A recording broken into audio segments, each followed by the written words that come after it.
Hey guys, it's JP, and in this video we are going to talk about engaging the gluteus medius, which is one of the most important muscles in running, as well as great exercises I incorporate for runners. Now, as I mentioned before, the gluteus medius, otherwise known as the glute med, plays an essential role as you run. Contrary to popular belief, some research has shown that this muscle actually produces a higher peak force compared to the glute max during longer distance runs. The glute med is responsible for helping stabilize the hip in a single leg position, which is important considering that you are basically only on one leg at a time during running. However, it may be important to engage these muscles properly. If attempting to load these muscles with too advanced exercises, this may lead to compensatory strategies and you may compromise the benefits of the activity. Now, working on lower load exercises for the area may also give the opportunity to work on coordinating its usage with other muscles in a manner more specific to running. Since we got that covered, let's go over some great exercises I use to engage the glute med and prepare for the demands of running. The first exercise we will go over is the single leg bridge with straight leg raises. This is a staple exercise I use to engage the muscle along with coordinating control from muscles around the lumbopelvic hip complex. Initially, this may seem like a glute max exercise as this is what typically occurs when performing a bridge. However, this actually becomes a good glute med exercise the moment one leg leaves the ground.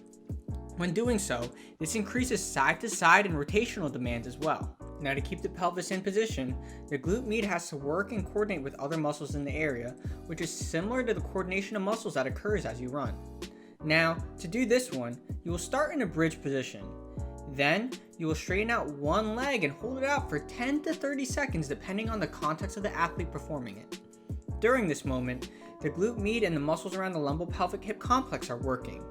To make sure these muscles are engaged, try not to let the pelvis drop. Then, you can repeat it on the other side. One other cue to keep in mind is to keep the thigh in line with the other leg. Bringing it up like this actually decreases work demands on the hip, and therefore you won't get as much benefit from the exercise. Initially, I try to get people to do this exercise 5 times on each side for 30-second holds. Now, let's move on to the lateral step tap. This is a great entry-level exercise that engages the glute med in a standing position, which is a position more specific to running. I typically have the person try to master this exercise before moving on to the side step, but I will talk a little more about that another time. Anyway, to do this one, start in a standing position. You can incorporate a resistance band to challenge yourself, but I'd recommend starting with no band to learn the movement. Now try to keep your knees slightly bent when you do this exercise. This engages more of the quads and is more similar to the position you are in as you run, since you have a slight knee bend during the mid-stance portion of running, which is the moment where the glute med works a significant amount. Also, you can have a slight bend forward at the waist. This kind of position decreases usage of the tensor fascia lata and increases engagement of the glute med, which is the point of the exercise. Then, straighten out the knee and gently tap out as shown. As you do this, try to keep your hips and shoulders level.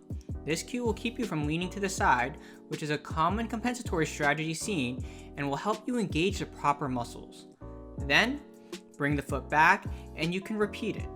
Typically, I have people perform around 10 taps on each side 3 to 4 times and work from there based on their needs. Now, to change the difficulty, you can simply change the position of the band, such as around the thigh, ankle, or even foot. The lower the band is, the more challenging the exercise is. The last exercise I will go over in this video is the farmer's march. This is a more dynamic approach to engaging the area and coordinating muscles at the upper and lower body. While it may not seem like it, this exercise actually has great activity for the glute med and trunk. This is because the moment you're on one leg, the glute med has to work to keep the pelvis stable and level, which is similar to what is needed during running. Anyway, to do this one, you can hold weights on each side.